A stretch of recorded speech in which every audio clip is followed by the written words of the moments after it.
State resource centre குழந்தைங்களுக்கு வந்து ஒரு பாடம், அது கணிதமாக இருந்தாலும் சரி, சயின்ஸாக இருந்தாலும் சரி, வாழ்க்கை பாடத்தோடு எப்படி சொல்லித்தரலாம் அப்படிங்கிறத ஏற்கனவே நம்ம எண்ணுமெழுத்தும் திட்டத்தின் மூலமாக அது தொடர்ந்து நம்ம செஞ்சிட்ருக்கோம். அது first standard to 5th standard, அது தொடர்ந்து அது அடுத்தடுத்த கட்டத்துக்கு நம்ம செஞ்சிட்ருக்கோம் நாங்கள். ஸோ இதோடைய அடுத்த ஒரு ரிஃபைனிங் வெர்ஷன் அப்படின்னு பார்த்திங்கன்னா நம்முடைய ஸ்டேட் ரிசோர்ஸ் சென்டர். ஏன்னா இப்போ நீங்கள் பத்திரிகைத்துறை, ஊடகத்துறை சார்ந்த நண்பர்கள்லாம் பார்த்துருப்பீங்க. இதை திறந்துட்டு உள்ளே போகும்போது ஒவ்வொரு விதமாக குறிப்பாக நாமளே செஞ்சு நம்மளை தெரிந்து கொள்ளும். இப்போ டூ இட் யுவர் செல்ஃப் அப்படிங்கிற மாதிரியான ஒரு கான்செப்ட். இப்போ சின்ன சின்ன மெட்டீரியல் மூலமாக ஒரு சயின்ஸ் சார்ந்து, இப்போ ஏற்கனவே நம்ம வந்து வானவில் மன்றம் அப்படிங்கிறது மூலமாக மோர் தென் ஒரு 700 எஜுகேட்டர்ஸ் மூலமாக ஒரு ட்ராவலிங் கிட்டு மூலமாக அந்த குழந்தைங்களுக்கு வந்து ஒரு சயின்ஸ் தியரி இது எல்லாமே நம்ம சொல்லி கொடுத்துட்ருக்கோம். அது மேக்ஸாக இருந்தாலும் சரி, ஒரு லா சார்ந்து, தியரம் சார்ந்து நம்ம சொல்லி கொடுத்துருக்கோம். ஸோ இதோட அடுத்த கட்டமாக இப்போ இந்த ஸ்டேட் ரிசோர்ஸ் சென்டர் மூலமாக எங்களுடைய டீச்சர்ஸ், இப்போ உதாரணத்துக்கு பார்த்திங்கன்னா ஒவ்வொரு மாதத்துக்கும் ஒவ்வொரு விதமான ஒரு ஸ்கெடியூல் நாங்களே போட்டுக்கிறோம், டைம் டேபிள். ஸ்டூடெண்ட்ஸ் அழைச்சிட்டு இங்கே வர்றது, டீச்சர்ஸ் மூலமாக வந்து இங்கே இருக்கக்கூடிய ஒரு சோலார் சிஸ்டம் பற்றி எப்படி நம்ம தெரிஞ்சுக்கலாம், ஒரு ஆர்டிஃபிஷியல் இன்டெலிஜென்ஸ் அப்படின்னு வரும்பொழுது ஏஐ சார்ந்து பேசிக்காக ஒரு 6th standard to 8th standard ஸ்டூடெண்ட்டுக்கு எப்படி நம்ம சொல்லித்தரலாம், கணக்கு பாடமாக இருந்தாலும் சயின்ஸாக இருந்தாலும் ஒரு மொழி லெவல் சார்ந்து இருக்கக்கூடிய ஒரு லேப், ஒரு இங்கிலீஷாக இருந்தாலும் ஒரு தமிழ் சார்ந்திருக்கின்ற ஒரு மொழி ஆய்வகங்கள் மூலமாக ஒரு கேமிஃபிகேஷன் மூலமாக அந்த குழந்தைங்களுக்கு எப்படி ஈஸியாக சொல்லித்தரலாம். இப்போ நம்ம ஏற்கனவே வந்து 2022 வந்து கூகுள் மராத்தான் அப்படிங்கிறது மூலமாக அந்த குழந்தைங்களுக்கு ஹாலிடேஸில் ஒரு வேர்ட்ஸை ரீட் பண்ணுறது, சென்டென்ஸை ரீட் பண்ணுறது, அது ப்ரொனன்சியேஷன் தப்பாக இருந்தால் அதை திருத்துறது அப்படின்னு ஒரு மிகப்பெரிய ஒரு பயிற்சி நம்ம செஞ்சோம். ஸோ அது வந்து அந்த ஒரு சம்மர் ஹாலிடேஸ்க்கான ஒரு இதாக நாங்கள் பயன்படுத்தணும், ஒரு ஆக்டிவிட்டியாக. இது தொடர்ந்து ஒவ்வொரு ஸ்கூல்லையும் இருக்க வேண்டும் என்பதற்காகத்தான் இருக்கக்கூடிய டெக்னாலஜி, ஹைடெக் லேபாக இருந்தாலும் ஸ்மார்ட் போர்ட்ஸாக இருந்தாலும் அதை பயன்படுத்தி கொள்ள வேண்டும். எக்யூப்மெண்ட் கொடுத்துட்டோம், அதுக்கான கண்டென்ட் கொடுத்துட்டோம், அதுக்கான டீச்சர்ஸ் ட்ரைனிங் கொடுத்துட்டோம். இன்றைக்கி அது நல்ல விதத்தில் போகுது. அப்படிங்கும்போது அதை அடுத்த கட்டமாக வேறு என்னென்னலாம் செய்யலாம் அப்படிங்கிறதுக்காக தான் இதை செஞ்சுருக்கோம். இந்த வாழ்க்கை பாடம் குறிப்பாக நம்ம ஸ்லாஸ்க்கான அந்த ரிப்போர்ட் நமக்கு வந்ததுக்கு பிறகு 3rd standard, 5th standard, 8th standard சார்ந்துக்கிற குழந்தைங்களுக்கு எதில் அவங்க வந்து லேகிங் எதில் இருக்குது. ஸோ பேசிக் கான்செப்டை சொல்லி தரும்போது ஒரு லோ ஆர்டர் திங்கிங் எப்படி இருந்திருக்குது, ஒரு middle order thinking, high order thinking, இது சார்ந்த வேரியன்ஸ் வந்து எங்களால் தெரிஞ்சுக்கொள்ள முடிஞ்சு. ஏன்னா அந்த சாம்பிளுங்க வந்து நார்மல் சாம்பிளில் கிட்டத்தட்ட 9,80,000 ஸ்டூடெண்ட்ஸ்க்கான சாம்பிளாக அதை நாங்கள் எடுத்தோம். ஸோ அதை நம்ம அந்த குழந்தைங்களுக்கு எதில் வந்து கஷ்டப்படுறாங்க, எதை அவங்க கற்றுக்கிறதுல அவங்களுக்கு வந்து ஒரு மிகப்பெரிய ஒரு சேலஞ்சாக இருக்குது அப்படிங்கும்போது, சரி அந்த குழந்தைங்களுக்கு எடுத்தோடனே பாடத்தை எடுத்தோடனே சொல்லித்தரும்போது இந்த குழந்தைங்க பயந்துக்கிட்டு கிளாஸில் உட்காந்துருக்கக்கூடாது, அது அவங்களோடய இன்வால்வ் பண்ண வேணும் என்று நாங்கள் ஆசைப்பட்டோம். இப்போ கூட நீங்கள் பார்த்துருப்பீங்க, அந்த குழந்தைங்கள் வந்து ஒரு காய்கறி கடையில் வந்து ஒரு காய்கறி எனக்கு ஒரு 1/4 கிராம் கொடுங்க, ஒரு 50 கிராம் கொடுங்க, ஒரு 1/4 கிலோ கொடுங்க அப்படின்னு சொல்லும் பொழுதும் அதை மெஷர் பண்ணி அந்த குழந்தைங்க அதை வழங்குறது. ஸோ அவங்க அந்த கிராம்ஸை தெரிஞ்சுக்கிறாங்க, அதுக்கு எவ்வளோ கொடுத்தா எவ்வளோ திருப்பி தர வேண்டும் என்கிற அளவுக்கு. ஸோ இது வந்து வாழ்க்கை பாடத்தின் மூலமாக அந்த குழந்தைங்க வந்து தெரிந்து கொள்ள வேண்டும் என்பதற்காக இது செஞ்சிருக்கோம். சின்ன குழந்தைங்களுக்கு சின்ன கான்செப்ட் மூலமாக பேசிக் 2+3=5 அப்படிங்கிறது சொல்லித்தரதுக்கு இங்கே இருக்கின்ற ஆப்ஜெக்ட்ஸை நம்ம எப்படி நம்ம பயன்படுத்தி அவங்களுக்கு வந்து நான் ஒரு விளையாட்டுத்தனமாகவும் இருந்துட வேண்டும், அதே நேரத்தில் வந்து அதற்கான கற்றலையும் அவங்க அடைந்துட வேண்டும், ஒரு மகிழ்ச்சிகரமான கற்றல் இருந்திட வேண்டும் என்பதற்காகத்தான் இந்த மாதிரியான ஒரு சென்டர் நாங்கள் உருவாக்கணும். இது ஒரு பேசிக்காக இதை இப்போ நம்ம செஞ்சுருக்கோம்.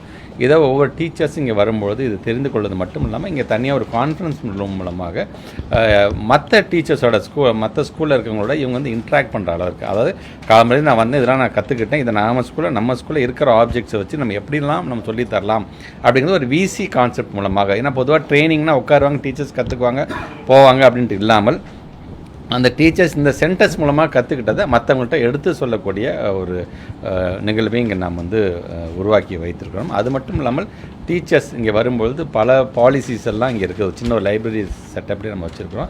அதில் நம்ம நேஷ்னல் டிஜிட்டல் லைப்ரரி எல்லாமே இதில் இருக்கின்றது. அது மூலமாக பல்வேறு விதமான தகவல்களை தெரிந்து கொண்டு இதை ஏன் நம்ம ஸ்கூலில் பயன்படுத்தினா என்ன அப்படிங்கிறதுக்கு டீச்சர்ஸே அது சின்ன லெவலில் ஒரு ரிசர்ச் பண்ணி அந்த ரிசர்ச்சை தான் மட்டும் வைத்து கொள்ளாமல், வெறும் டாக்குமெண்டேஷன் மட்டும் பண்ணி கொள்ளாமல் அதை மற்றவங்களை எடுத்து சொல்லுகின்ற அளவுக்காக விசி மூலமாக எடுத்து சொல்கின்ற விதமாக ஒரு ஏற்பாடையும் இங்கே நாம் செய்திருக்கின்றோம்.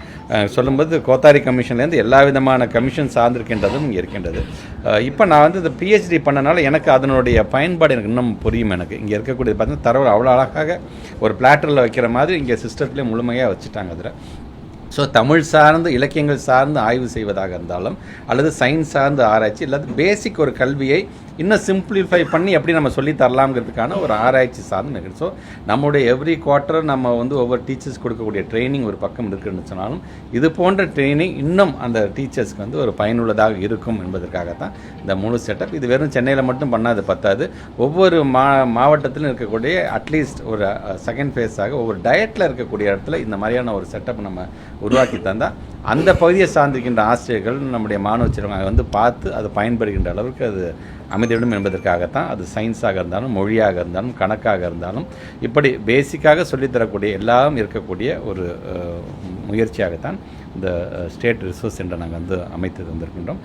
இது அடுத்த கட்டமாக ஒவ்வொரு டயட் சார்ந்து போக இருக்கிறது. அதுக்கு அடுத்த கட்டமாக ஒவ்வொரு யூனியன் சார்ந்து இன் ஃபியூச்சர் ஒவ்வொரு ஸ்கூல்லையும் ஏற்கனவே இருக்கக்கூடிய செட்டப்ஸில் இது மாதிரி இருக்கிறது எப்படி நம்ம இன்கார்பரேட் பண்ணலாம்ங்கிறதுக்கான பணியை கண்டிப்பாக நம்மளுடைய பட்ஜெட்டை மனதில் வைத்து அதை கண்டிப்பாக நாங்கள் செய்வோம். ஸோ இது ஒரு மிகப்பெரிய ஒரு ரெவல்யூஷன் அப்படின்னு தான் நான் சொல்கிறேன் நான். ஏன்னா first standard to 8th standard சார்ந்து நம்ம வந்து ஒரு ஃபோக்கஸ் பண்ணியிருக்கோம். அடுத்த கட்டமாக இன் ஃபியூச்சர் 9, 10, 11, 12 போவோம். ஏற்கனவே உங்களுக்கு தெரியும் மணற்கேணி ஆப்பில் எல்லாமே நம்ம கொண்டு வந்துட்டோம். பட் இருந்தாலும் நேரடியாக வந்து ஒரு ஆப்ஜெக்ட் பார்த்து அங்கே இருக்கக்கூடிய கான்செப்டை அவங்க செஞ்சு பார்க்கும்போது இருக்கக்கூடிய அந்த அனுபவம் வந்து வேறு எதுவுமே வந்துடாது. ஏற்கனவே ஸ்டேட் எஜுகேஷன் பாலிசியில் இது ஒன் ஆஃப் த ஒரு பாடத்தை முடித்தாங்கன்னா அந்த பாடம் சார்ந்து ஒரு சின்ன ஆக்டிவிட்டி அந்த குழந்தைங்களுக்கு நம்ம வந்து கொடுக்கணும். அப்போ தான் அந்த ஆக்டிவிட்டி செய்யும்போது இந்த பாடம் இதுதான் சொல்லி தந்திருக்கா அப்படிங்கிற ஒரு புரிதல் அந்த குழந்தைங்களுக்கு வரும். ஒரு அண்டர்ஸ்டாண்டிங் சார்ந்து மக்கப் பண்ணி எழுதுறதை காட்டிலும் ஒரு அண்டர்ஸ்டாண்டிங்கோடு அந்த குழந்தைங்களால் அதை எதிர்கொள்ள முடியும் என்பதற்காகத்தான் அட் த மோஸ்ட் எல்லாத்தையுமே இதை இன்கார்பரேட் பண்ணி பட் இன்னும் அடுத்தடுத்த கட்டத்தில் இதை ஃபைன் டியூன் பண்ண முடியும் என்று சொன்னால் அதையும் செய்வதற்கு நாங்கள் காத்துட்ருக்கோம். இதுதான் எங்களோட ஸ்டேட் எஜுகேஷன் பாலிசி என்ன சொல்ல வந்தோமோ அதை செஞ்சுருக்கோம் நாங்கள். இது இந்த ஜூன் மாதத்திலிருந்து ஒவ்வொரு பகுதியாக இது வரும்பொழுது இந்த கல்வியாண்டிலிருந்து மிகப்பெரிய ஒரு பயனுள்ளதாக இது அமையும் என்பதை நான் தெரிவித்துக் கொள்கிறேன். ஸ்டேட் எஜுகேஷன் பாலிசியில் மெயின் இது அதான் நாங்கள் பண்ணியிருக்கோம். வெறும்னா பாடம் நடத்திட்டு போகிறத காட்டிலும் அந்த குழந்தைங்கள அதை செய்யாத உதாரணத்துக்கு இப்போ ஒரு செஷன் நீங்கள் பார்த்துருப்பீங்க டூ இட் யுவர் செல்ஃப் அப்படின்னு போது அதில் சொல்லப்படக்கூடிய கான்செப்ட் தகுந்தாப்பில் ஆப்ஜெக்ட்ஸ் அங்கே இருக்கும். இந்த பாடத்தை படிச்சுட்டு அந்த பசங்களே அதை செஞ்சு பார்க்கலாம் என்பதற்கான ஒரு கான்செப்டாகத்தான் அதை நம்ம வந்து கொண்டு போக போகிறோம்.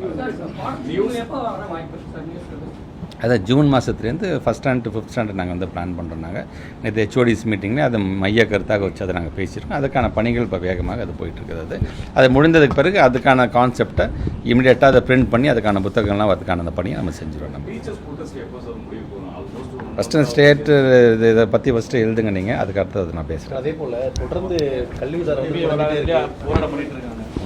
கல்வித்துறை ரொம்ப தொடர்ந்து குறைஞ்சிட்டு வருது அப்படின்ற ஆளுநர் சொல்லியிருக்காங்க. நேற்று 8வது பாயிண்ட்டாக எங்கள் பாயிண்ட்டு தான் சொல்லியிருக்காரு. நேற்றே நான் பப்ளிக் மீட்டிங் அதுக்கு நான் அட்ரஸ் பண்ணிட்டேன்.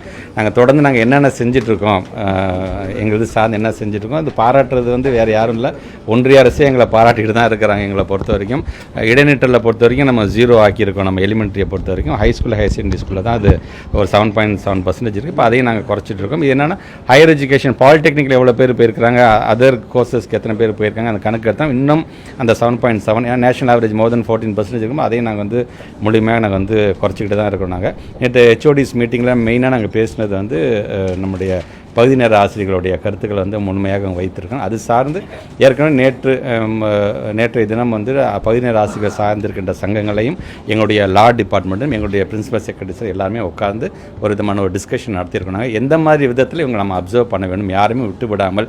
ஏன்னா எல்லாருமே வெறும் பகுதி நேர ஆசிரியர்கள் ஜஸ்ட் லைக் இதை சொல்லிட முடியாது. அவங்க எல்லாருமே அனுபவம் வாய்ந்தவர்களாக மாணவர்களுடன் எப்படி வந்து அணுக வேண்டும் என்பதை அறிந்த ஒரு எக்ஸ்பீரியன்ஸ் டீச்சர்ஸாக இருக்கிறாங்க. ஸோ அவங்களை விட்டுவிடாமல் அவங்களை நாங்கள் எப்படி எடுத்துவிட வேண்டும் என்பதற்காக சில ஐடியாஸ் நாங்களும் சொல்லியிருக்கோம். சங்கத்தை சார்ந்திருக்கோம்னா சார் மற்ற மாநிலத்தில் இதெல்லாம் நடந்திருக்கு, இப்படி ஒரு ஜியோலாம் வந்திருக்கு, இதையும் நம்ம செஞ்சால் நல்லா இருக்குன்னு என்று அவங்களுடைய கருத்துக்களையும் சொல்லியிருக்காங்க. ரெண்டையும் சேர்த்து எவ்வளோ வேகமாக அதுக்கான அறிவிப்பை அறிவிக்க முடியுமோ அதை கண்டிப்பாக அறிவிப்போம்.